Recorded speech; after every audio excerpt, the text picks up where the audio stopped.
আজ প্রকাশিত হলো উচ্চ মাধ্যমিকের ফলাফল। পরীক্ষার ৬৯ দিনের মাথায় ফল প্রকাশ হয়। আজ সাংবাদিক সম্মেলন করে ফল প্রকাশ করেন উচ্চ মাধ্যমিক শিক্ষা সংসদের সভাপতি চিরঞ্জীব ভট্টাচার্য। এই বছর মোট ৭,৫৫,০০০ এর কাছাকাছি পরীক্ষার্থী উচ্চ মাধ্যমিক পরীক্ষা দেয়। এর বছর পাশের হার ৯০%। পাশ করেছে মোট ৬,৭৯,০০০ কাছাকাছি ছাত্রছাত্রী এবং প্রথম ১০-এর মধ্যে স্থান করেছে মোট ৫৮ জন।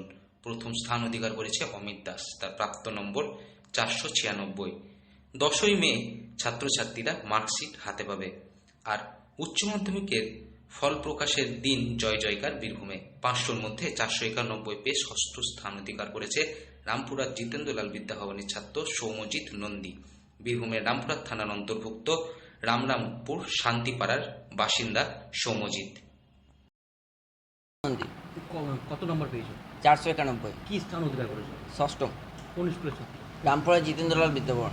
কেমন লাগছে যে এই এত আনন্দের মুহূর্তে ভালোই লাগবে। কিভাবে স্ট্রাগল করে পড়াশোনা করেছো?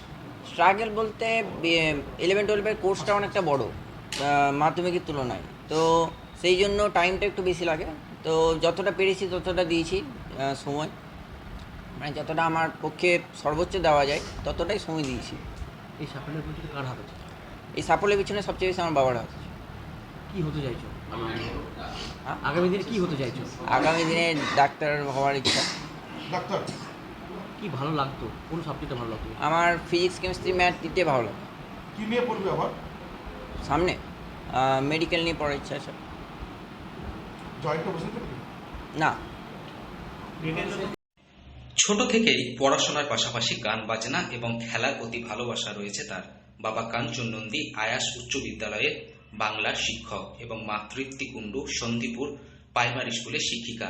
বাবা মায়ের অদম্য সহযোগিতায় আজ সৌম্যদীপ উচ্চ মাধ্যমিক পরীক্ষায় ষষ্ঠ স্থান অধিকার করেছে। এর আগে মাধ্যমিক পরীক্ষায় সে কোনো স্থান না করলেও ৭০০-র মধ্যে ৬৭১ নম্বর পায়। চাই আগামী দিনে ভবিষ্যৎ আরও উজ্জ্বল হোক এবং আমার পশ্চিমবঙ্গবাসী প্রত্যেকেই যারা র্যাঙ্ক করেছে তাদেরও শুভকামনা করছি।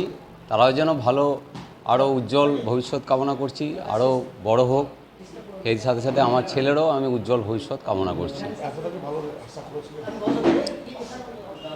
মানে আমার দিক থেকে যদি আমি বলি, মাধ্যমিকে আমি প্রচুর পরিশ্রম করেছিলাম, ও করেছিল, কিন্তু আশানুরূপ ফলটা হয়নি।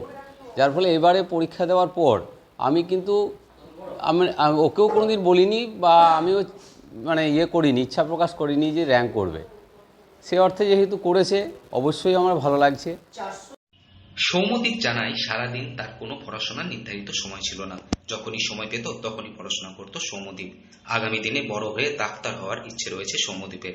পড়াশোনার প্রিয় বিষয় ছিল ফিজিক্স, কেমিস্ট্রি এবং বায়োলজি। ছোট থেকেই গান বাজনার প্রতি ভালোবাসা থাকলেও মাধ্যমিক পরীক্ষার পর পড়াশোনার চাপে গান বাজনার রেওয়াজ অনেকটাই উঠে গেছে।